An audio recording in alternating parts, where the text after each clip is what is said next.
ಬೈಕ್ನಲ್ಲಿ ಬಂದ ಮಕ್ಕಳನ್ನೇ ನೋಡ್ತಾ ನಿಂತಿದ್ದ. ಸುತ್ತಮುತ್ತ ನೋಡಿ ಗೇಟ್ ಒಳಗೆ ಹೋಗಿ ಮಾತಾಡಿಸ್ತಿದ್ದ. ಯುವಕನ ವರ್ತನೆಗೆ ಭಯಗೊಂಡ ಮಕ್ಕಳು ಕಿರ್ಚಾಡಿದ್ದಾರೆ. ಆಗ ಪೋಷಕರು ಹೊರಗೆ ಬಂದಿದ್ದಾರೆ. ಪೋಷಕರು ಬರ್ತಾ ಇದ್ದಂತೆ ಬೈಕ್ ಸವಾರ ಓಡಿ ಹೋಗಿದ್ದಾನೆ. ಇದು ಬೀದರ್ನ ವಿದ್ಯಾನಗರ ಬಡಾವಣೆಯಲ್ಲಿ ನಡೆದಿರುವಂತಹ ಘಟನೆ. ಯುವಕ ಅಲ್ಲಿ ಏನೇನು ಆಗ್ತಾ ಇದೆ ಅನ್ನೋದನ್ನ ಸುತ್ತಮುತ್ತ ಗಮನಿಸಿದ್ದಾನೆ. ಆ ನಂತರ ಮಕ್ಕಳನ್ನೇ ನೋಡ್ತಾ ನಿಂತಿದ್ದವ ಗೇಟ್ ಒಳಗೆ ಮಕ್ಕಳನ್ನ ಮಾತಾಡಿಸಿದ್ದಾನೆ. ಯುವಕನ ವರ್ತನೆಗೆ ಒಂದಷ್ಟು ರೀತಿಯ ಆತಂಕಗೊಂಡ ಭಯಗೊಂಡ ಮಕ್ಕಳು ಈಗಾಗಲೇ ಕಿರ್ಚಾಡಿದ್ದು, ಆ ಸಂದರ್ಭದಲ್ಲಿ ಪೋಷಕರು ಬಂದಿದ್ದಾರೆ. ಪೋಷಕರು ಬರ್ತಾ ಇದ್ದಂತೆ ಬೈಕ್ ಸವಾರ ಸೀದಾ ಓಡಿ ಹೋಗಿದ್ದಾನೆ. ಈಗ ಬೀದರ್ SP ಹೇಳ್ತಿದ್ದಾರೆ, ಮದುವೆಗೆ ಕರೆಯೋದಕ್ಕೆ ಆತ ಬಂದಿದ್ದ, ಮಕ್ಕಳ ಹತ್ರ ಅಡ್ರೆಸ್ ಕೇಳ್ತಾ ಇದ್ದ ಅಂತ ಹೇಳ್ತಾ ಇದ್ದಾರೆ. ಚಿಕ್ಕಪ್ಪನ ಮಗಳ ಮದುವೆಗೆ ಸಂಬಂಧಿಕರ ಮನೆ ಹುಡುಕ್ತಾ ಇದ್ದಂತೆ. ತನಿಖೆ ನಡೆಸಿ ಎಲ್ಲಾ ಮಾಹಿತಿಯನ್ನ ನಾವು ಸಂಗ್ರಹಿಸಿದ್ದೀವಿ ಅಂತ ಹೇಳ್ತಾ ಇದ್ದಾರೆ ಬೀದರ್ನ SP. ಮಕ್ಕಳನ್ನ ಅಡ್ರೆಸ್ ಕೇಳಿದ್ದಷ್ಟೇ ಅಂತ ಹೇಳಿದ್ದಾರೆ ಬೀದರ್ SP ಪ್ರದೀಪ್ ಗುಂಟಿ. ಬ್ಯಾಗ್ ಇಲ್ಲ, ಆಮಂತ್ರಣ ಪತ್ರಿಕೆ ಇಲ್ಲ, ಆತ ಬರಿಗೈಯಲ್ಲಿದ್ದ. ಮದುವೆಗೆ ಕರೆಯೋದಕ್ಕೆ ಬಂದಿದ್ರೆ ಆಮಂತ್ರಣ ಪತ್ರಿಕೆ ಎಲ್ಲಿ? ಆಮಂತ್ರಣ ಪತ್ರಿಕೆ ಕೊಡೋದಕ್ಕೆ ಆತ ಒಬ್ಬನೇ ಬಂದ. ಅನುಮಾನ ತರ್ತಾ ಇದೆ ಬೀದರ್ SP ಅವರ ಹೇಳಿಕೆ. ಈಗ ದೃಶ್ಯಗಳಲ್ಲಿ ನಿಮಗೆ ತೋರಿಸ್ತಾ ಇದೀವಿ. ಈಗ ಎಂಥದ್ದೇ ಘಟನೆ ಆದ್ರೂ ಕೂಡ ಪೋಷಕರಿಗೂ ಆತಂಕ. ಅಷ್ಟು ಮಾತ್ರ ಅಲ್ಲ, ಮಕ್ಕಳಿಗೂ ಕೂಡ ನೀವು ಈ ತರ ಮಾತಾಡಬಾರ್ದು, ಅಪರಿಚಿತರು ಬಂದ್ರೆ ಮಾತಾಡಬಾರ್ದು, ನೀವು ಯಾರ ಹತ್ರನೂ ಕೇಳಬಾರ್ದು, ಅಥವಾ ಒಂದಷ್ಟು ರೀತಿಯ ಸನ್ನೆಗಳಿದೆ, ಆ ರೀತಿಯಾಗಿ ಏನಾದ್ರು ವರ್ತನೆ ಮಾಡಿದ್ರೆ ನೀವು ಹುಷಾರಾಗಿರ್ಬೇಕು ಅಂತ ಆಲ್ರೆಡಿ ಈಗ ಪೋಷಕರು ಹೇಳಿರ್ತಾರೆ. ಈತ ಇಲ್ಲಿ ಬಂದಂತಹ ಸಂದರ್ಭದಲ್ಲೂ ಕೂಡ ಮಕ್ಕಳಿಗೆ ಅವೆಲ್ಲವೂ ಆ ತರದ ರೀತಿಯ ವರ್ತನೆನೇ ಕಾಣಿಸಿದೆ. ಅದಕ್ಕೋಸ್ಕರ ಮಕ್ಕಳು ಕಿರ್ಚಾಡ್ಕೊಂಡಿದ್ದಾರೆ. ಆತ ಬಂದು ಮಾತನಾಡಿಸುವಂತಹ ಸಂದರ್ಭದಲ್ಲಿ ಇಮಿಡಿಯೇಟ್ ಆಗಿ ಪೋಷಕರು ಹೊರಗೆ ಬಂದಿದ್ದಾರೆ. ಏನಾಯ್ತು, ಮಕ್ಕಳು ಯಾಕೆ ಕಿರ್ಚಾಡ್ತಿದ್ದಾರೆ ಅಂತ ಹೇಳಿ ಬಂದಂತಹ ಸಂದರ್ಭದಲ್ಲಿ ಆತ ಇಮಿಡಿಯೇಟ್ ಆಗಿ ಬೈಕ್ ಹತ್ಕೊಂಡು ಹೋಗ್ತಾ ಇದ್ದಾನೆ. ನೋಡಿ, ಅಲ್ಲಿಂದ ಸೀದಾ ಹೋಗಿದ್ದಾನೆ. ಆದ್ರೆ ಪೋಷಕರು ಅಲ್ಲಿ ಕಂಪ್ಲೇಂಟ್ ಮಾಡಿದ್ದಾರೆ, ಈ ತರ ಆಗಿದೆ ಅಂತ ಹೇಳಿ. CCTVಯಲ್ಲಿ ಎಲ್ಲ ದೃಶ್ಯಾವಳಿಗಳು ಕೂಡ ಸೆರೆಯಾಗಿದೆ. 3 ಜನ ಮಕ್ಕಳಿದ್ರು. ಈತ ಹೇಳ್ತಾರೆ ಈಗ SP ಅವರು, ಇಲ್ಲ ಅವನು ಮದುವೆ ಇನ್ವಿಟೇಷನ್ ಕಾರ್ಡ್ ಕೊಡೋದಕ್ಕೆ ಬಂದಿದ್ದ, ಸಂಬಂಧಿಕರ ಅಡ್ರೆಸ್ ಕೇಳ್ತಾ ಇದ್ದಂತೆ, ಎಲ್ಲಿ ಏನು ಅಂತ ಹೇಳಿ. ಆದ್ರೆ ಆ ಸಂದರ್ಭದಲ್ಲಿ ಮಕ್ಕಳು ಭಯಗೊಂಡು ಕಿರ್ಚಾಡಿದ್ದಕ್ಕೆ ಆತ ಕೂಡ ಭಯಗೊಂಡು ಅಲ್ಲಿಂದ ಎಸ್ಕೇಪ್ ಆಗಿದ್ದಾನೆ.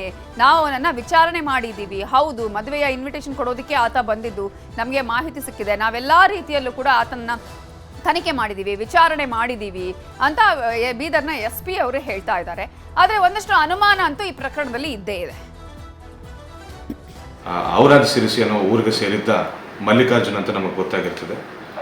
ಈ ಮಲ್ಲಿಕಾರ್ಜುನ್ ವಿಚಾರಿಸಿ ಅವನು ಹೇಳಿಕೆ ಪಡೆದಿದ್ದಾಗ ನಮಗೆ ಗೊತ್ತಾಗಿದ್ದೇನೆಂದರೆ, ತನ್ನ ಸಂಬಂಧಿಕರ ಮದುವೆ ಆಮಂತ್ರಣ ಪತ್ರ ಹಂಚಿಕೆ ಮಾಡೋಣ ಅಂತ ವಿದ್ಯಾನಗರ ಬಡಾವಣೆಗೆ ಬರ್ತಾನೆ.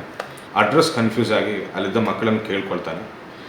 ಆ ಮಕ್ಕಳು ಹೋಗಿ ಪೋಷಕರಿಗೆ ವಿಷಯ ತಿಳಿಸಿದ್ದಾಗ ಗಾಬರಿಗೊಂಡಿದ್ದ ಪೋಷಕರು ಅಪರಿಚಿತರು ಯಾರೋ ತಮ್ಮ ಮಕ್ಕಳೊಟ್ಟಿಗೆ ಮಾತಾಡೋಕ್ಕೆ ಬಂದಿದ್ದಾರೆ ಅನ್ನುವ ಒಂದು ಗೊಂದಲದಲ್ಲಿ ಜೋರಾಗಿ ಕೂಗ್ಕೊಂಡು ಹೊರಗಡೆ ಬರ್ತಾರೆ. ಅದನ್ನು ಕೇಳಿದ ತಕ್ಷಣ ಈ ವ್ಯಕ್ತಿ ಹೆದರ್ಕೊಂಡು ಬೈಕ್ ಮೇಲೆ ಓಡಿ ಹೋಗ್ತಾನೆ. ಇದೆಲ್ಲ ಫುಟೇಜಸ್ ಸಮೇತ ನಮಗೆ ಸಿಕ್ಕಿದ್ದಾವೆ. ಈ ಮದುವೆ ಆಮಂತ್ರಣ ಪತ್ರಿಕೆ ಹಂಚುವುದು ನಿಜಾನ ಅಂತ ನಾವು ವಿಚಾರಿಸಿದ್ದಾಗ ನಮಗೆ ಸತ್ಯ ಗೊತ್ತಾಗಿದೆ, ಅದು ನಿಜ ಅಂತ ಗೊತ್ತಾಗಿದೆ ನಮಗೆ. ಆಮೇಲೆ ಈ ವ್ಯಕ್ತಿಗೆ ಯಾವುದಾದ್ರೂ ಕ್ರಿಮಿನಲ್ ಹಿನ್ನೆಲೆ ಇದೆಯಾ ಅಂತ ಕೂಡ ನಾವು ಚೆಕ್ ಮಾಡಿದಾಗ ಯಾವುದೇ ರೀತಿಯ ಅಪರಾಧ ಹಿನ್ನೆಲೆ ಇವನಿಗೆ ಇಲ್ಲ ಅಂತ ಗೊತ್ತಾಗಿದೆ. ಯಾವುದೇ ರೀತಿಯ ಬಾಲಕಿಯರ ಅಪಹರಣ ಆಗಲಿ, ಕಿಡ್ನಾಪ್ ಆಗಲಿ, ಇನ್ನೊಂದು ಬೇರೆ ರೀತಿಯ ಅಸಭ್ಯ ವರ್ತನೆ ಆಗಲಿ ನಡೆದಿಲ್ಲ ಅಂತ ಪ್ರಾಥಮಿಕ ತನಿಖೆಯಲ್ಲಿ ಗೊತ್ತಾಗಿದೆ ನಮಗೆ. ಇದರ ಬಗ್ಗೆ ಇನ್ನಷ್ಟು ಡೀಟೇಲ್ಸ್ ಅನ್ನ ಕೊಡೋದಕ್ಕೆ ನಮ್ಮ ರಿಪೋರ್ಟರ್ ದುರ್ಗಪ್ಪ ಹೊಸಮನಿ ಈಗ ಫೋನ್ ಸಂಪರ್ಕದಲ್ಲಿ ಜಾಯ್ನ್ ಆಗಿದ್ದಾರೆ. ದುರ್ಗಪ್ಪ, ಯಾರ ಬಗ್ಗೆನೂ ಅನುಮಾನ ಪಡುವಂಥದ್ದಲ್ಲ, ಆದರೆ ಇತ್ತೀಚಿನ ಸಿಚುವೇಶನ್ಗಳು ಆ ರೀತಿಯಾಗಿ ಅನುಮಾನ ಬರುವ ಹಾಗೆ ಆಗ್ತಾ ಇದೆ. ಮಕ್ಕಳಿಗೂ ಕೂಡ ಅಂಥದ್ದೇ ಆತಂಕ. ಈಗ SP ಅವರು ಹೇಳ್ತಾ ಇದ್ದಾರೆ, ಇಲ್ಲ ನಾವು ಸತ್ಯಾಸತ್ಯತೆಯನ್ನು ನೋಡಿದ್ವಿ, ಇನ್ವಿಟೇಷನ್ ಇತ್ತು ಅಂತ ಹೇಳಿ. ಆದರೆ ಇನ್ವಿಟೇಷನ್ ಎಲ್ಲಿತ್ತು? ಆತನ ಕೈಯಲ್ಲಿ ಏನೂ ಒಂದು ಕವರ್ ಕೂಡ ಇರಲಿಲ್ಲ. ಅಷ್ಟು ಮಾತ್ರ ಅಲ್ಲ, ಒಬ್ಬನೇ ಬೇರೆ ಬಂದಿದ್ದ. ಮಕ್ಕಳು ಕಿರ್ಚ್ಕೊಳ್ತಿದ್ದಾರೆ ಅಂತ ಹೇಳಿದ್ರೆ, ಮಕ್ಕಳಿಗೂ ಆತಂಕ ಆಯಿತು ಅಂತ ಹೇಳಿದ್ರೆ ಏನೋ ಒಂದು ಆಗಿರ್ಬೇಕಲ್ಲ ಅಲ್ಲಿ ಅಂತ. ನವಿತಾ, ಏನು ಬೀದರ್ನಲ್ಲಿ ಬಾಲಿಕೆ ಅಪಹರಣಕ್ಕೆ ಏನು ಯುವಕನೋರ್ವ ಯತ್ನ ಪ್ರಕರಣ ಸಂಬಂಧಪಟ್ಟಂತೆ ಈಗ ಬೀದರ್ನ SP ಆಗಿರ್ತಕ್ಕಂಥ ಪ್ರದೀಪ್ ಗುಂಟೆ ಅವರು ಸ್ಪಷ್ಟನೆಯನ್ನ ನೀಡಿರ್ತಕ್ಕಂಥದ್ದು. ಏನು ನಿನ್ನೆ ಸಂಜೆ 6 ಗಂಟೆ ಅಷ್ಟೊತ್ತಿಗೆ ಈ ಒಂದು ಘಟನೆ ನಡೆದಿರ್ತಕ್ಕಂಥದ್ದು. ಈ ಘಟನೆಗೆ ಸಂಬಂಧಪಟ್ಟಂತೆ ಈಗಾಗಲೇ ಬೀದರ್ನ SP ಆಗಿರ್ತಕ್ಕಂಥ ಪ್ರದೀಪ್ ಗುಂಟೆ ಅವರು ಸ್ಪಷ್ಟನೆ ನೀಡಿರ್ತಕ್ಕಂಥದ್ದು. ಅವರು ಹೇಳಿರ್ತಕ್ಕಂಥದ್ದು ಏನಂದ್ರೆ, ಯುವಕ ಏನಿದ್ದಾನೆ, ಯುವಕ ಬೀದರ್ನ ವಿದ್ಯಾನಗರ ಬಡಾವಣೆಗೆ ಮದುವೆ ಅಂದ್ರೆ ಚಿಕ್ಕಪ್ಪನ ಮಗಳ ಒಂದು ಮದುವೆ ಕಾರ್ಡನ್ನ ಕೊಳ್ಳಿಕ್ಕೆ ಬಂದಿದ್ದ. ಈ ಸಂದರ್ಭದಲ್ಲಿ ಆತನಿಗೆ ಅಡ್ರೆಸ್ ಕನ್ಫ್ಯೂಷನ್ ಆಗಿತ್ತು. ಅಡ್ರೆಸ್ ಕನ್ಫ್ಯೂಷನ್ ಆದ ಕಾರಣಕ್ಕೆ ಅಲ್ಲಿರ್ತಕ್ಕಂಥ ಮಕ್ಕಳನ್ನ ಅಡ್ರೆಸ್ ಕೇಳಿದಾನೆ ಅನ್ನೋ ಒಂದು ಮಾಹಿತಿನ ಹೇಳಿರ್ತಕ್ಕಂಥದ್ದು. ಮತ್ತೆ ಏಪ್ರಿಲ್ 23ಕ್ಕೆ ಈ ಒಂದು ಮದುವೆ ಇರೋ ಕಾರಣದಿಂದ ಮದುವೆ ಕಾರ್ಡನ್ನ ಹಂಚಲಿಕ್ಕೆ ಬಂದಿದ್ದಾನೆ. ಮತ್ತೆ ಇದರಲ್ಲಿ ಯಾವುದೇ ರೀತಿಯಾಗಿ ಅಪಹರಣಕ್ಕೆ ಯತ್ನ ಮತ್ತು ಅಸಭ್ಯ ವರ್ತನೆ ಯಾವುದೇ ರೀತಿಯಾಗಿ ನಮಗೆ ನಡೆದಿಲ್ಲ ಅನ್ನೋದು ಈಗ ಪ್ರಾಥಮಿಕ ತನಿಖೆಯಲ್ಲಿ ತಿಳಿದು ಬಂದಿರತಕ್ಕಂಥದ್ದು ಅನ್ನೋ ಒಂದು ಮಾತನ್ನ ಈಗ ಬೀದರ್ ಎಸ್ಪಿ ಆಗಿರ್ತಕ್ಕಂಥ ಪ್ರದೀಪ್ ಗುಂಟೆ ಅವರು ಹೇಳಿರ್ತಕ್ಕಂಥದ್ದು. ಆದ್ರೆ ಈ ಘಟನೆಯಲ್ಲಿ ಈ ಘಟನೆಯ ಸುತ್ತಲೂ ಕೆಲವೊಂದಿಷ್ಟು ಅನುಮಾನ ಇದೆ ಅಂತಾನೆ ಹೇಳ್ಬೋದು. ಯಾಕಂದ್ರೆ ಈಗ ಆ ಯುವಕ ಬಂದಿದ್ದಾನೆ, ಅಪಹರಣಕ್ಕೆ ಬಂದಿದ್ದಾನೆ ಅಂತ ಹೇಳ್ತಕ್ಕಂಥದ್ದಲ್ಲ. ಆದ್ರೆ ಆ ಘಟನೆಯ ಒಂದು ಕುರಿತಾದ CCTV ದೃಶ್ಯಾವಳಿಗಳನ್ನ ಪರಿಶೀಲನೆ ಮಾಡಿದಾಗ, ಕೂಲಂಕಷವಾಗಿ ಪರಿಶೀಲನೆ ಮಾಡಿದಾಗ ಯಾವುದೇ ಒಬ್ಬ ವ್ಯಕ್ತಿ ಅಡ್ರೆಸ್ ಕನ್ಫ್ಯೂಷನ್ ಆಗಿ ಬಂದಿದ್ರೆ ಆ ವ್ಯಕ್ತಿ ಸಣ್ಣ ಮಕ್ಕಳನ್ನ ಯಾವುದೇ ಕಾರಣಕ್ಕೂ ಅಡ್ರೆಸ್ ಕೇಳೋದಿಲ್ಲ. ಯಾರಾದ್ರೂ ದೊಡ್ಡವರಿದ್ರೆ ಅವ್ರನ್ನ ಅಡ್ರೆಸ್ ಕೇಳ್ತಕ್ಕಂಥ ಒಂದು ಪ್ರಯತ್ನ ಮಾಡ್ತಾನೆ. ಅಷ್ಟಕ್ಕೂ ಆ ವ್ಯಕ್ತಿ ಏನು ಆ ಯುವಕ ಇದ್ದಾನೆ, ಆ ಯುವಕ ಮೊದಲಿಗೆ ಬೈಕ್ ಮೇಲೆ ಬಂದು ಅಲ್ಲಿ ವೇಟ್ ಮಾಡ್ತಾನೆ. ವೇಟ್ ಮಾಡಿದ್ಮೇಲೆ ಅಲ್ಲೇ ಮಕ್ಕಳು ಇರ್ತಾರೆ, ಒಂದು 5 ಜನ ಮಕ್ಕಳು ಇರ್ತಾರೆ. ಆ ಮಕ್ಕಳ ಪೈಕಿ ಓರ್ವ ಬಾಲಕಿಯನ್ನ ಕರೆದು ಮಾತನಾಡಿಸ್ತಾನೆ. ಅಷ್ಟಕ್ಕೆ ಅಲ್ಲಿಂದ ಮುಂದೆ ಹೋಗಿದ್ರೆ ಏನು ಆಗ್ತಾ ಇರಲಿಲ್ಲ. ಅದಾದ ನಂತರ ಏನು ಆ ಮನೆಯ ಗೇಟ್ ಒಳಗೆ ಹೋಗ್ತಾನೆ. ಗೇಟ್ ಒಳಗೆ ಹೋಗಿ ಅಲ್ಲಿಯೂ ಕೂಡ ಏನು ಹೊರಗೆ ಮಾತಾಡ್ಸಿರ್ತಕ್ಕಂಥ ಬಾಲಕಿಯ ಜೊತೆಗೆ ಮತ್ತು ಅಲ್ಲಿ ಮಾತನಾಡಿಸ್ತಾನೆ. ಈ ಸಂದರ್ಭದಲ್ಲಿ ಅಲ್ಲೇ ಏನು 3 ಜನ ಮಕ್ಕಳ ಪೈಕಿ ಓರ್ವ ಮಗು ಏನು ಮನೆ ಒಳಗೆ ಹೋಗಿ ಪಾಲಕರಿಗೆ ಈ ವಿಷಯನ ಮುಟ್ಟಿಸಿದ ಮೇಲೆ ಅಲ್ಲಿಂದ ಪಾಲಕರು ಮನೆಯಿಂದ ಹೊರಗೆ ಬರಂತಲೇ ಆ ಯುವಕ ಅಲ್ಲಿಂದ ಎಸ್ಕೇಪ್ ಆಗ್ತಾನೆ. ಅಲ್ಲಿಂದ ಬೈಕ್ ಮೇಲೆ ಎಸ್ಕೇಪ್ ಆಗ್ತಾ ಇರತಕ್ಕಂಥದ್ದು ದೃಶ್ಯದಲ್ಲಿ ಕೂಡ ಸರಿಯಾಗಿರ್ತಂಥವು. ಇಲ್ಲಿ ಒಂದು ನಾವು ಗಮನಿಸಬೇಕಾಗಿರೋದು ಏನಂದ್ರೆ, ಮದುವೆ ಕಾರ್ಡ್ ಕೊಡ್ಲಿಕ್ಕೆ ಬಂದಂತ ಸಂದರ್ಭದಲ್ಲಿ ಯಾವ್ದಾದ್ರು ಒಂದು ಪ್ಲಾಸ್ಟಿಕ್ ಬ್ಯಾಗ್ ಆದ್ರೂ ಇರುತ್ತೆ, ಇಲ್ಲ ಇನ್ನಿತರ ಯಾವುದೇ ಒಂದು ಬ್ಯಾಗ್ ಆದ್ರೂ ಇರ್ಬೋದಿತ್ತು. ಆದ್ರೆ ಆ ಯುವಕನ ಬಳಿ ಯಾವುದೇ ಒಂದು ಬ್ಯಾಗ್ ಕೂಡ ಇರ್ಲಿಲ್ಲ.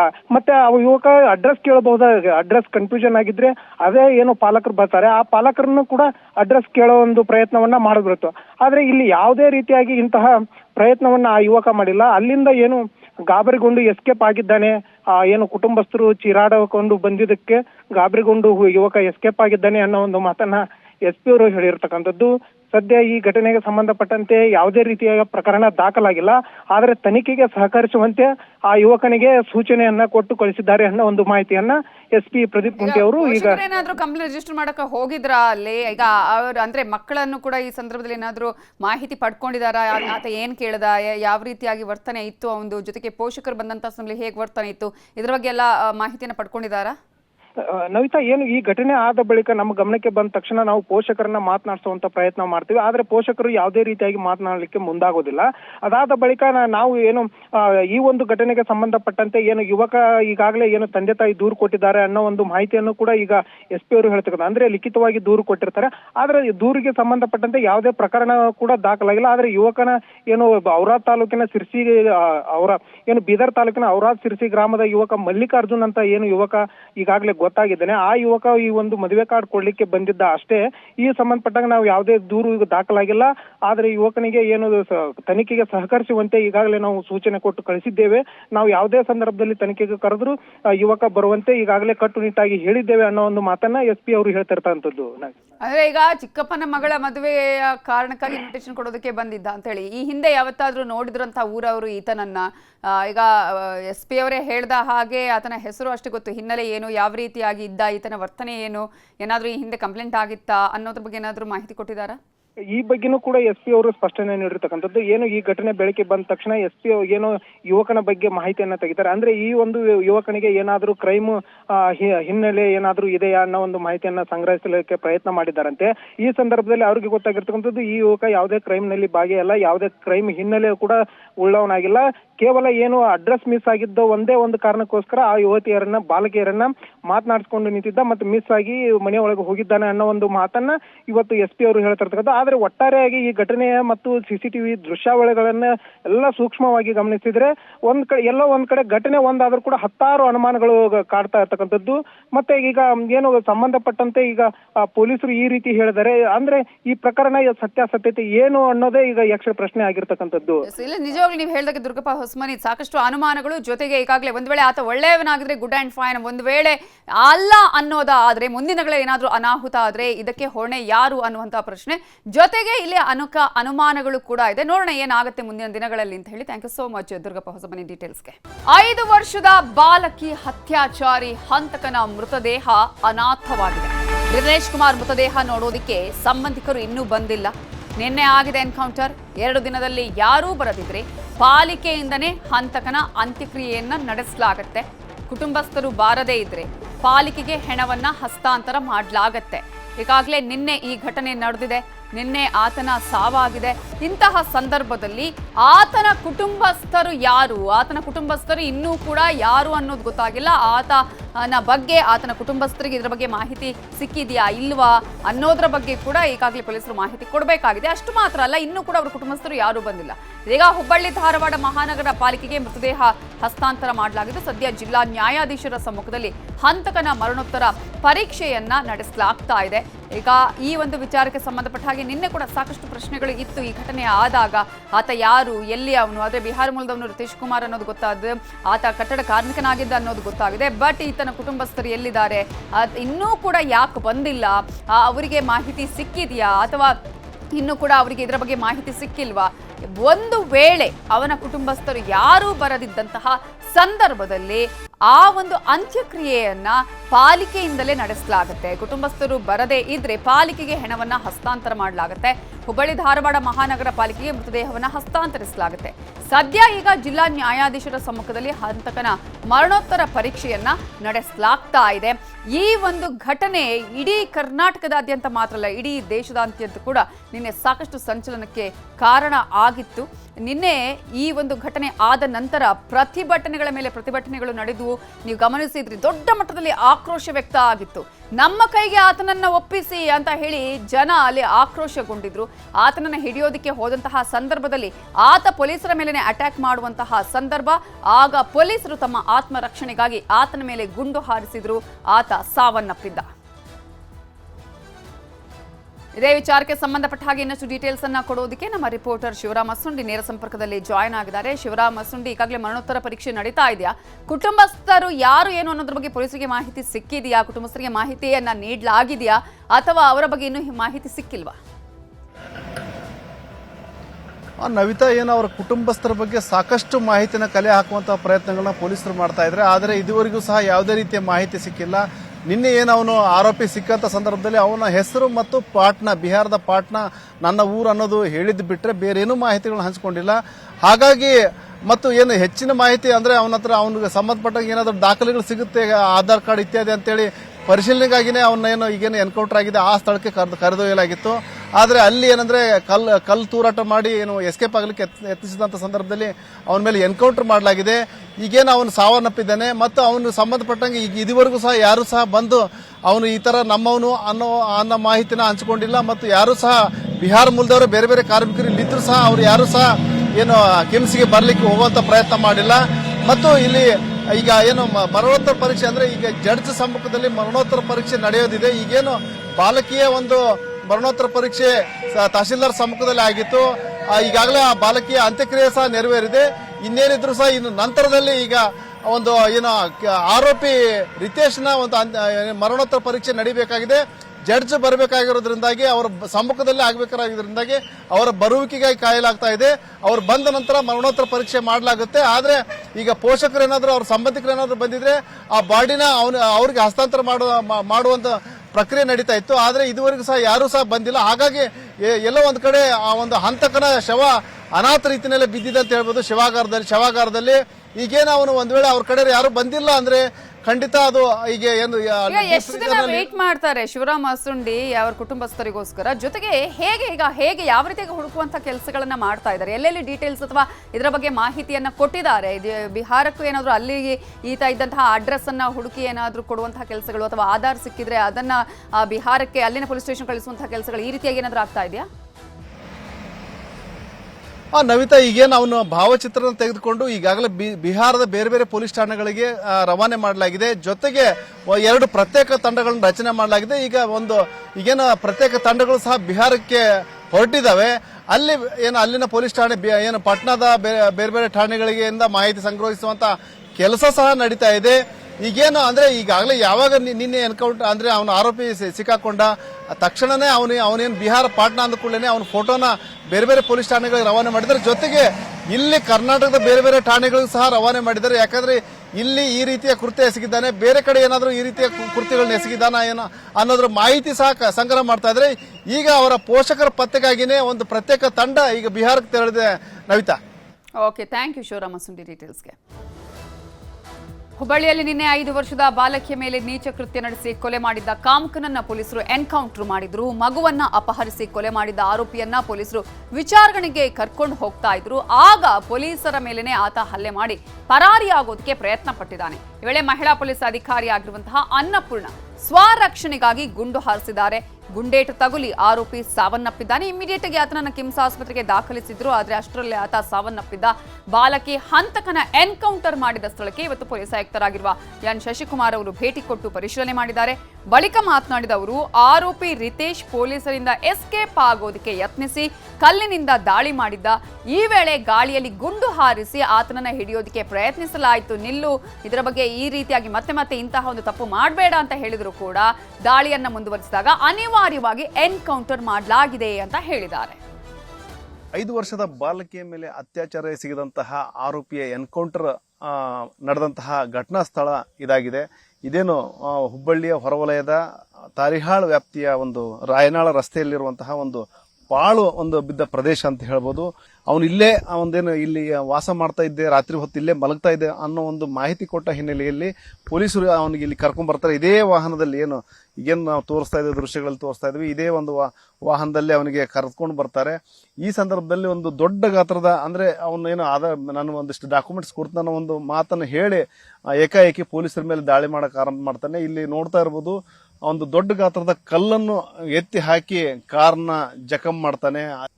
ಇಲ್ಲಿಂದ ತಪ್ಪಿಸ್ಕೊಂಡು ಈ ತರ ಮುಂದೆ ತಪ್ಪಿಸ್ಕೊಂಡು ಹೋಗ್ಲಿಕ್ಕೆ ಪ್ರಯತ್ನ ಮಾಡ್ತಾನೆ. ಪೊಲೀಸರು ಹಿಡಿಯುವಂತಹ ಒಂದು ಪ್ರಯತ್ನನೂ ಸಹ ಮಾಡ್ತಾರೆ. ಇಲ್ಲಿ ನೋಡ್ತಾ ಇರ್ಬೋದು, ಏನು ಪೊಲೀಸ್ ಸಿಬ್ಬಂದಿ ಒಂದು ಟೋಪಿನೂ ಸಹ ಬಿದ್ದಿದೆ. ಇಲ್ಲಿಂದ ಹಾಗೆ ಮುಂದೆ ಹೋಗ್ತಾನೆ. ಇಲ್ಲಿ ನೋಡ್ತಾ ಇರ್ಬೋದು, ಇಲ್ಲಿ ಪೊಲೀಸ್ ಸಿಬ್ಬಂದಿಯ ಬ್ಯಾಡ್ಜ್ ಈ ದೃಶ್ಯಗಳು ಕಾಣ್ತಾ ಇದೆ. ಮತ್ತೊಂದು ಅಂದ್ರೆ 2ನೇ ಬುಲೆಟ್ ಇದು. ಅಂದ್ರೆ ಇಲ್ಲಿ ಒಂದಿಷ್ಟು ಗಾಳಿಯಲ್ಲಿ ಗುಂಡು ಹೊಡೆದಿದ್ದು ಒಂದಿಷ್ಟು ಆದ್ರೆ ಮತ್ತು ಜೊತೆಗೆ ಅಲ್ಲೇನು ಪೊಲೀಸರು ಸಮವಸ್ತ್ರ ಇರ್ಬೋದು ಮತ್ತು ಕ್ಯಾಪ್ ಇರ್ಬೋದು, ಅದನ್ನೆಲ್ಲ ಎತ್ತಾಕ್ಬಿಟ್ಟು ಕಲ್ಲು ಎತ್ತಾಕ್ಬಿಟ್ಟು ಒಂದು ಅವ್ರನ್ನ ಪೊಲೀಸರನ್ನ ಅಟ್ಯಾಕ್ ಮಾಡ್ಲಿಕ್ಕೆ ಟ್ರೈ ಮಾಡ್ತಾನೆ. ಅಂದ್ರೆ ಏರ್ ಫೈರ್ ಮಾಡಿದ್ದು ಒಂದಿಷ್ಟು ಬುಲೆಟ್ಗಳಾದ್ರೆ ಅವನಿಗೆ ತಾಗಿದಂತಹ ಬುಲೆಟ್ಗಳು 2 ಆಗಿದ್ದಾವೆ. ಒಟ್ಟಾರೆ ಏನು ಬೇರೆ ಬೇರೆ ಅವನಿಗೆ ಏನೆಲ್ಲ ಒಂದು ಮನವೊಲಿಕೆ ಮಾಡಿ ಅವನ್ನ ಇದು ಮಾಡೋ ಪ್ರಯತ್ನ ಮಾಡಿದ್ರು ಸಹ ಅವನು ಏನಂದ್ರೆ ಬಗ್ಗದೇ ಇದ್ದಾಗ ಪೊಲೀಸರ ಮೇಲೆ ದಾಳಿ ಮಾಡಿದಂತ ಸಂದರ್ಭದಲ್ಲಿ PSI ಅನ್ನಪೂರ್ಣ ಅವರು ಏನಂದ್ರೆ ಅವನಿಗೆ 2 ಸುತ್ತಿನ ಗುಂಡುಗಳನ್ನ ಹೊಡೆದಿದ್ದಾರೆ. ಒಂದು ಎದೆಗಿರ್ಬೋದು, ಮತ್ತೊಂದು ಚೆಸ್ಟ್ ಇದಕ್ಕೇನು ತೊಡೆ ಭಾಗಕ್ಕೆ ಒಂದು ಹೊಡೆದಿದ್ದಾರೆ. ಪೊಲೀಸ್ ಆಯುಕ್ತ ಎನ್ ಶಶಿಕುಮಾರ್ ಅವರು ಘಟನಾ ಸ್ಥಳಕ್ಕೆ ಭೇಟಿ ಕೊಟ್ಟಿದ್ದಾರೆ.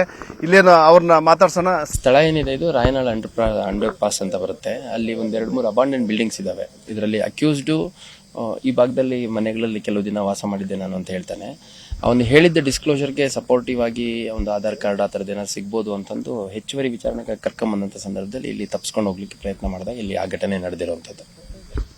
ಈಗ ಒಂದು ಇಲ್ಲ ಯಾವ ರೀತಿ ಅಂದ್ರೆ ಏನೋ ಏಕಾಏಕಿ ದಾಳಿ ಮಾಡಿದ ಸರ್, ಯಾವ ತರ ಸರ್? ಪೊಲೀಸರು ಗಾಡಿ ನಿಲ್ಸ್ಕೊಂಡು ಅವ್ನು ನಿಲ್ಸ್ಕೊಂಡು ಸ್ವಲ್ಪ ಮುಂದೆ ಹಾಕ್ಸ್ಕೊಂಡಂತೆ, ಆಮೇಲೆ ಹಿಂದ್ಗಡೆ ಇದೆಲ್ಲ ಆ ಶೆಡ್ ಅಂತ ಹೇಳಿದಂತೆ ನಮ್ಮವ್ರು ತಿರುಗಿಸ್ಕೊಂಡು ಗಾಡಿ ಇಳಿಯುವಂಥ ಸಂದರ್ಭದಲ್ಲಿ ಏಕಾಏಕಿ ತಪ್ಪಿಸ್ಕೊಂಡು ಹೋಗ್ಲಿಕ್ಕೆ ಪ್ರಯತ್ನ ಮಾಡಿದಾಗ ನಮ್ಮ ಅಧಿಕಾರಿಗಳು ಪ್ರಿವೆಂಟ್ ಮಾಡ್ಲಿಕ್ಕೆ ಟ್ರೈ ಮಾಡಿದ್ದಾರೆ ಸಿಬ್ಬಂದಿಗಳು. ಅವ್ರನ್ನೆಲ್ಲ ದಬ್ಬಿ ಓಡೋಗುವಂಥ ಪ್ರಯತ್ನ ಮಾಡಿದಂಥ ಸಂದರ್ಭದಲ್ಲಿ ಅವನ್ನ ಡಿಟೈನ್ ಮಾಡಲಿಕ್ಕೆ ಮತ್ತು ಇಂಥ ಡಿಡೆಡ್ ಅಫೆಂಡರ್ ಇದ್ದಾನೆ, ಅವನು ಯಾವ ರೀತಿ ಕೃತ್ಯ ಮಾಡಿದ್ದಾನೆ ಅಂತ ಗೊತ್ತಿದೆ. ಸೊ ಹಂಗಾಗಿ ಅವನ್ನ ವಶಕ್ಕೆ ತೊಗೊಳ್ಳೋವಂಥ ಸಂದರ್ಭದಲ್ಲಿ ಮತ್ತು ನಮ್ಮ ಸಿಬ್ಬಂದಿಗಳ ಮೇಲೆ ಅಧಿಕಾರಿಗಳ ಮೇಲೆ ಹೆಚ್ಚುವರಿ ಹಲ್ಲೆ ಆಗಬಾರ್ದು ಅನ್ನೋಂಥ ಸಂದರ್ಭದಲ್ಲಿ ಅವನ ಮೇಲೆ ರೌಂಡ್ಸ್ ಫೈರ್ ಮಾಡಲಾಗಿದೆ. ಆಮೇಲೆ ಇಲ್ಲಿ ಸುತ್ತಮುತ್ತ ಕೆಲವು ತಿಂಗಳುಗಳಿಂದ ಇದ್ದ ಅಂತ ಹೇಳ್ತಾರೆ. ಅವನ ಅಕ್ವೆಂಟೆನ್ಸಸ್ ಯಾರಾದರೂ ಇದ್ರ, ಅವ್ನು ಯಾರ್ದಾದ್ರೂ ನಂಬರಿಗೆ ಕಾಂಟ್ಯಾಕ್ಟ್ ಮಾಡಿದ್ದ ಅಥವಾ ಆ ಕಡೆ ಬೇರೆ ಭಾಗದಲ್ಲಿ ಯಾರಾದರೂ ಅಕ್ಕಪಕ್ಕ ಜಿಲ್ಲೆಗಳಲ್ಲಿ ಅವನು ಹಿಂದೆ ಏನಾದರೂ ಇದ್ನ ಅನ್ನೋಂಥದ್ದು ಸಂಪೂರ್ಣವಾಗಿ ಪರಿಶೀಲನೆ ಮಾಡುವಂಥದ್ದು ಮತ್ತು ನಮ್ಮ ಅಕ್ಕಪಕ್ಕ ಜಿಲ್ಲೆ ಮತ್ತು ಮಹಾರಾಷ್ಟ್ರ ಭಾಗದ ಕೆಲವು ಜಿಲ್ಲೆಗಳಲ್ಲಿ ಕೂಡ ಸಂಪರ್ಕ ಮಾಡಿ ಅವನ ಐಡೆಂಟಿಟಿಯನ್ನು ಎಸ್ಟಾಬ್ಲಿಷ್ ಮಾಡುವಂಥ ಪ್ರಯತ್ನ ಮಾಡ್ತಾ ಇದ್ದಾರೆ. ಇದು ಪೊಲೀಸ್ ಆಯುಕ್ತ ಎನ್ ಶಶಿಕುಮಾರ್ ಅವರ ಮಾತಾಗಿದೆ. ಒಟ್ಟಾರೆ ಏನು ಎಲ್ಲಾ ಆಂಗಲ್ಗಳಲ್ಲೂ ಸಹ ನಾವು ತನಿಖೆ ಮಾಡ್ತಾ ಇದ್ದೀವಿ. ಜೊತೆಗೆ ಏನು ಆರೋಪಿಯ ಒಂದು ಗುರುತು ಪತ್ತೆಗಾಗಿ ಬಿಹಾರಕ್ಕೆ ಒಂದು ಟೀಮ್ನ ಕಳಿಸ್ಕೊಟ್ಟಿದ್ವಿ ಅನ್ನೋ ಒಂದು ಮಾತನ್ನು ಹೇಳಿದ್ದಾರೆ. ಕ್ಯಾಮರಾಮನ್ ಅಶೋಕ್ ಜೊತೆ ಶಿವರಾಮಸುಂಡಿ, ನ್ಯೂಸ್ 18 ಹುಬ್ಬಳ್ಳಿ. ಡೀಸೆಲ್ ಟೋಲ್ ದರ ಏರಿಕೆ ವಿರುದ್ಧ ಲಾರಿ ಮಾಲೀಕರ ಸಂಘ ಸಮರ ಸಾರಿದೆ. ಬೆಲೆ ಏರಿಕೆ ವಿರೋಧಿಸಿ ಇವತ್ತು ಮಧ್ಯರಾತ್ರಿಯಿಂದ ಮುಷ್ಕರಕ್ಕೆ ಲಾರಿ ಮಾಲೀಕರ ಸಂಘ ಕರೆ ಕೊಟ್ಟಿದ್ದು, ಸಂಪೂರ್ಣವಾಗಿ ಗೂಡ್ಸ್ ಲಾರಿಗಳು, ವಾಣಿಜ್ಯ ವಾಹನಗಳನ್ನು ನಿಲ್ಲಿಸಿ ಧರಣಿಗೆ ನಿರ್ಧಾರ ಮಾಡಿವೆ. ಸರ್ಕಾರದಲ್ಲಿ ಆ ಬುಲಾವ್ ಬಂದಿಲ್ಲ. ಸರ್ಕಾರ ಕರೆದ್ರೆ ಕೂಡ ನಾವು ಮಾತಾಡಿ ಡಿಸ್ಕಸ್ ಮಾಡಿ ಅದು ಒಂದು ಬಗೆಹರಿಸಲಿಕ್ಕೆ ಅವ್ರು ರೆಡಿ ಅಂತ ಹೇಳಿದ್ರೆ ನಾವು ರೆಡಿ ಆಗಿದ್ದೀವಿ. ಯಾವುದೇ ಕಾರಣಕ್ಕೆ ಈ 5 ಬೇಡಿಕೆ ಹಿಂದೆ ಪಡೆಯೋ ತನಕ ಲಾರಿ ಮಾಲೀಕರ ಸಂಘ ಇದನ್ನು ವಾಪಸ್ ತಗೊಳ್ಳಲ್ಲ ಎಂಬ ತೀರ್ಮಾನ ಆಲ್ರೆಡಿ ತಗೊಂಡಾಗಿದೆ. ಇದರಿಂದ 6 ಲಕ್ಷ ಗಾಡಿಗಳು ಓಡೋದಿಲ್ಲ, ಅದೇ ತರ ಜಲ್ಲಿ ಗಾಡಿಗಳು ಓಡೋದಿಲ್ಲ, ಏರ್ಪೋರ್ಟ್ ಟ್ಯಾಕ್ಸಿ ಓಡೋದಿಲ್ಲ. ಒಂದು ವಾರದ ನಂತರ ಎಫೆಕ್ಟ್ ಬೀಳುತ್ತೆ. ಇಮಿಡಿಯೇಟ್ ಎಫೆಕ್ಟ್ ಬೀಳುತ್ತೆ ತರಕಾರಿಗೆ. ಯಾಕೆಂದ್ರೆ ತರಕಾರಿ ಇವತ್ತು ನೈಟ್ ಲೋಡ್ ಆಗುತ್ತೆ, ನಾಳೆ ಒಂದ್ ದಿವಸ ಉಳ್ಕೊಳ್ಳುತ್ತೆ, ನಾಳೆದಿಂದ ತರಕಾರಿ ಬೆಲೆ ಆಲ್ಮೋಸ್ಟ್ ಜಾಸ್ತಿ ಆಗುತ್ತೆ. ಯಾಕೆಂದ್ರೆ ತಮಿಳುನಾಡು, ಕೋಲಾರ, ಮುಳುಬಾಗಿಲು, ಆಂಧ್ರ, ತಮಿಳುನಾಡಿಂದ ಜಾಸ್ತಿ ಬರ್ತದೆ ತರಕಾರಿ. ಲಾರಿಗಳ ಸಾಗಾಣಿಕೆ, ಎಲ್ಲಾ ಲಾರಿಗಳು ಗೂಡ್ಸ್ ವೆಹಿಕಲ್ ಸಂಪೂರ್ಣ ಬಂದ್ ಆಗೋದ್ರಿಂದ ಸಂಪೂರ್ಣ ಎಫೆಕ್ಟ್ ಇದೆ. ಇದಕ್ಕೆ ಸರ್ಕಾರನೇ ಹೊಣೆ ಆಗುತ್ತೆ. ಸರ್ಕಾರ ನೇರ ಹೊಣೆ. 1 to 2, 3, 4, 4 ಪಟ್ಟಾದ್ರೂ ಆಶ್ಚರ್ಯ ಪಡಂಗಿಲ್ಲ. ಯಾಕಂದ್ರೆ ಇವಾಗೆಲ್ಲ ತರಕಾರಿ ಕಮ್ಮಿ ಇದೆ ರೇಟ್. ಒಂದು ವಾರದ ನಂತರ ಎಫೆಕ್ಟ್ ಬೀಳುತ್ತೆ, ಇಮಿಡಿಯೇಟ್ ಎಫೆಕ್ಟ್ ಬೀಳುತ್ತೆ ತರಕಾರಿಗೆ. ಯಾಕೆಂದ್ರೆ ತರಕಾರಿ ಇವತ್ತು ನೈಟ್ ಲೋಡ್ ಆಗುತ್ತೆ, ನಾಳೆ ಒಂದ್ ದಿವಸ ಉಳ್ಕೊಳ್ಳುತ್ತೆ, ನಾಳೆದಿಂದ ತರಕಾರಿ ಬೆಲೆ ಆಲ್ಮೋಸ್ಟ್ ಜಾಸ್ತಿ ಆಗುತ್ತೆ. ಯಾಕೆಂದ್ರೆ ತಮಿಳುನಾಡು, ಕೋಲಾರ, ಮುಳುಬಾಗಿಲು, ಆಂಧ್ರ, ತಮಿಳುನಾಡಿಂದ ಜಾಸ್ತಿ ಬರ್ತದೆ ತರಕಾರಿ. ಲಾರಿಗಳ ಸಾಗಾಣಿಕೆ, ಎಲ್ಲಾ ಲಾರಿಗಳು ಗೂಡ್ಸ್ ವೆಹಿಕಲ್ ಸಂಪೂರ್ಣ ಬಂದ್ ಆಗೋದ್ರಿಂದ ಸಂಪೂರ್ಣ ಎಫೆಕ್ಟ್ ಇದೆ. ಇದಕ್ಕೆ ಸರ್ಕಾರನೇ ಹೊಣೆ ಆಗುತ್ತೆ. ಸರ್ಕಾರ ನೇರ ಹೊಣೆ. 1 to 2, 3, 4, 4 ಪಟ್ಟಾದ್ರೂ. ಇದೇ ವಿಚಾರಕ್ಕೆ ಸಂಬಂಧಪಟ್ಟ ಹಾಗೆ ಇನ್ನಷ್ಟು ಡೀಟೇಲ್ಸ್ ಅನ್ನ ಕೊಡೋದಕ್ಕೆ ನಮ್ಮ ರಿಪೋರ್ಟರ್ ಆಶಿಕ್ ಮುಲ್ಕಿ ಈಗ ನೇರ ಸಂಪರ್ಕದಲ್ಲಿ ಜಾಯ್ನ್ ಆಗಿದ್ದಾರೆ. ಆಶಿಕ್ ಮುಲ್ಕಿ, ಈಗಾಗಲೇ ಲಾರಿ ಮುಷ್ಕರ ನಡೆಯೋದು ಪಕ್ಕಾನ, ಯಾಕಂತ ಹೇಳಿದ್ರೆ ಈಗ ಕೂಡ ಒಂದು ಸಭೆಯನ್ನ ಕರೆಯಲಾಗಿದೆ. ಯಾರ್ಯಾರು ಸಪೋರ್ಟ್ ಮಾಡ್ತಾರೆ, ಇಲ್ಲ ನಡೆಯುತ್ತಾ ಇಲ್ವಾ ಅನ್ನೋದ್ರ ಬಗ್ಗೆ. ಸೊ ಆ ಸಭೆಯಲ್ಲಿ ನಿರ್ಧಾರ ಆದ್ಮೇಲೆನೇನಾ ಅಥವಾ ಲಾರಿ ಮುಷ್ಕರ ನಡೆಯುತ್ತಾ? ಏನೆಲ್ಲ ಪರಿಣಾಮಗಳಾಗುವ ಚಾನ್ಸಸ್ ಇದೆ ಒಂದು ವೇಳೆ ಮುಷ್ಕರ ಆರಂಭ ಆದರೆ?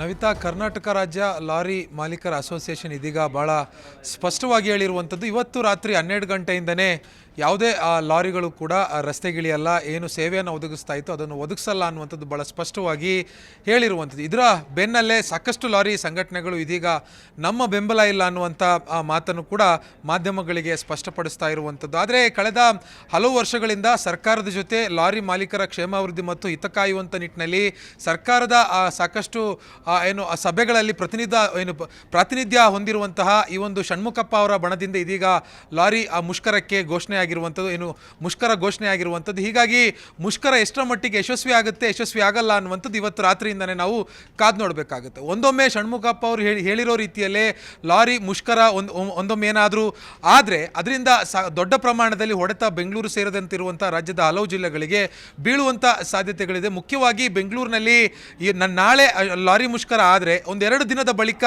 ನಗರದಲ್ಲಿ ತರಕಾರಿ ಮತ್ತು ಅಗತ್ಯ ವಸ್ತುಗಳ ಬೆಲೆ ಏರಿಕೆ ಆಗುವಂಥದ್ದು ಮತ್ತು ಅಗತ್ಯ ವಸ್ತುಗಳ ಪೂರೈಕೆಯಲ್ಲಿ ಅಭಾವ ಕೂಡ ಆಗುವಂಥ ಸಾಧ್ಯತೆಗಳು ಕೂಡ ಇದೆ. ಕಳೆದ ಕೆಲವು ವರ್ಷಗಳ ಹಿಂದೆ ಇದೇ ರೀತಿಯಾಗಿ ಇದೇ ಷಣ್ಮುಖಪ್ಪನವರ ನೇತೃತ್ವದಲ್ಲಿ ಒಂದು ಲಾರಿ ಮುಷ್ಕರಕ್ಕೆ ಕರೆ ಕೊಡಲಾಗಿತ್ತು. ಕರೆ ಕೊಟ್ಟಂಥ ಸಂದರ್ಭದಲ್ಲಿ ಬೆಂಗಳೂರಿನಲ್ಲಿ ತರಕಾರಿ ಮತ್ತು ಅಗತ್ಯ ವಸ್ತುಗಳಿಗೆ ಪೂರೈಕೆಯಲ್ಲಿ ಬಹಳ ವ್ಯತ್ಯಯ ಉಂಟಾಗಿ ಬೆಲೆ ಏರಿಕೆ ತಾರಕಕ್ಕೇರಿರುವಂಥದ್ದು ನಾವು ನೋಡಿದ್ವಿ. ಇದೀಗ ಮತ್ತೆ ಡೀಸೆಲ್ ಬೆಲೆ ಏರಿಕೆ ಮತ್ತು ಟೋಲ್ನಲ್ಲಿ ಸಂಗ್ರಹ ಆಗ್ತಾ ಇರುವಂಥ ದರ ಏನಿದೆ ಆ ದರವನ್ನು ಕೂಡ ಇಳಿಕೆ ಮಾಡಬೇಕು ಅನ್ನುವಂಥ ನಿಟ್ಟಿನಲ್ಲಿ ಏನು ಮುಷ್ಕರಕ್ಕೆ ಕರೆ ಕೊಡಲಾಗಿದೆ, ಈ ಒಂದು ಎಲ್ಲ ಬೇಡಿಕೆಗಳನ್ನು ಈಡೇರಿಸುವಂಥ ನಿಟ್ಟಿನಲ್ಲಿ ಕರೆಯನ್ನು ಕೊಟ್ಟಿರುವಂಥದ್ದು. ಒಂದೊಮ್ಮೆ ಈ ಒಂದು ಮುಷ್ಕರ ಯಶಸ್ವಿ ಆದರೆ ಬೆಂಗಳೂರು ಮತ್ತು ಸುತ್ತಮುತ್ತಲಿರುವಂಥ ಜಿಲ್ಲೆಗಳಿಗೆ ಬಹಳ ದೊಡ್ಡ ಪ್ರಮಾಣದಲ್ಲಿ ಹೊಡೆತ ಬೀಳುವಂಥ ಸಾಧ್ಯತೆ ಇದೆ. ಮುಖ್ಯವಾಗಿ ಬೆಂಗಳೂರಿನಿಂದ ಪ್ರತಿದಿನ ತಮಿಳುನಾಡಿನಿಂದ ಅಪ್ ಆ್ಯಂಡ್ ಡೌನ್ ಆಗುವಂಥ ಗೂಡ್ಸ್ ಲಾರಿಗಳೇನಿದ್ವು ಆ ಲಾರಿಗಳಲ್ಲಿ ಪ್ರಮುಖವಾಗಿ ತರಕಾರಿ ಮತ್ತು ಅಗತ್ಯ ವಸ್ತುಗಳನ್ನು ಸರಬರಾಜು ಮಾಡಿ APMC ಮತ್ತು ದೊಡ್ಡ ದೊಡ್ಡ ಮಾರುಕಟ್ಟೆಗಳಿಗೆ ಪೂರೈಕೆ ಆಗುವಂಥದ್ದು ಒಂದು ಸಂಪ್ರದಾಯ. ಹೀಗಾಗಿ ಇದರಲ್ಲೇನಾದರೂ ವ್ಯತ್ಯಯ ಉಂಟಾದರೆ ಮುಂದಿನ 2 ದಿನಗಳ ಅಥವಾ 3 ದಿನಗಳ ನಂತರ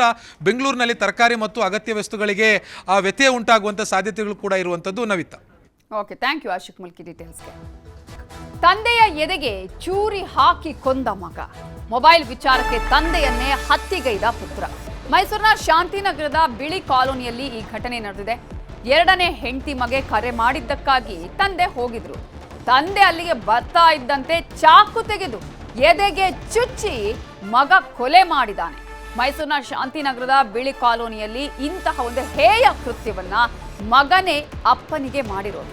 ಮಗನ ದಾಳಿಗೆ ಸೈಯದ್ ಮುತ್ತೀಫ್ 35 ವರ್ಷ ಸ್ಥಳದಲ್ಲೇ ಸಾವನ್ನಪ್ಪಿದ್ದಾರೆ. ರಂಜಾನ್ ಟೈಮಲ್ಲಿ ಮೊಬೈಲ್ ವಿಚಾರಕ್ಕೆ ಗಲಾಟೆಯಾಗಿತ್ತು.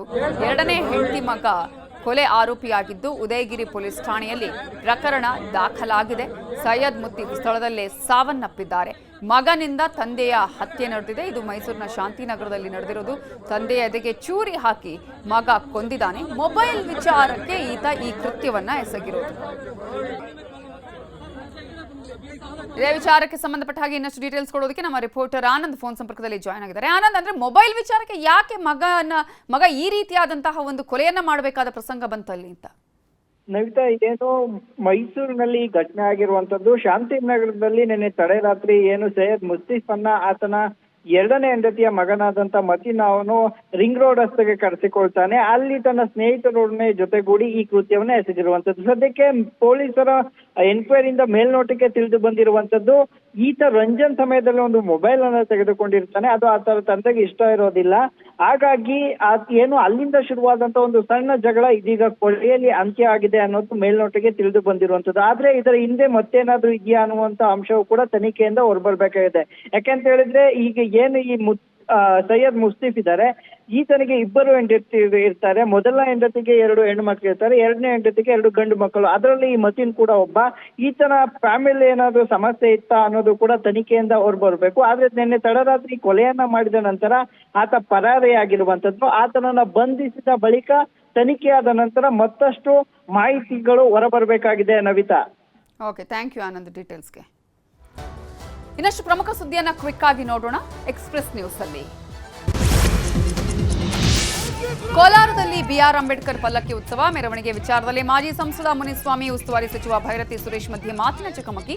ಕ್ಲಾಕ್ ಟವರ್ ರಸ್ತೆಯಲ್ಲಿ ಅಂಬೇಡ್ಕರ್ ಪಲ್ಲಕ್ಕಿ ಮೆರವಣಿಗೆಗೆ ಮಾಜಿ ಸಂಸದ ಮುನಿಸ್ವಾಮಿ ಪಟ್ಟು.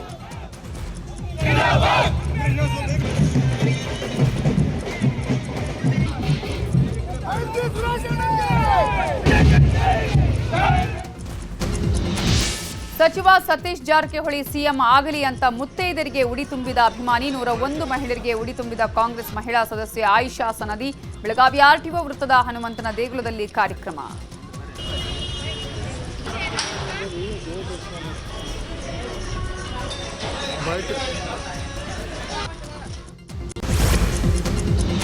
ರಸ್ತೆ ಅಗಲೀಕರಣ ನೆಪದಲ್ಲಿ ಮೈಸೂರಿನಲ್ಲಿ ಮರಗಳ ಮಾರಣ ಹೋಮ. ರಾತ್ರೋರಾತ್ರಿ ಧರೆಗುರುಳಿದ 40 ಬೃಹತ್ ಮರಗಳ ನಾಶಕ್ಕೆ ಸಾರ್ವಜನಿಕರ ಆಕ್ರೋಶ. ಮರ ಕಡಿದವರ ವಿರುದ್ಧ ಎಫ್ಐಆರ್ ದಾಖಲು.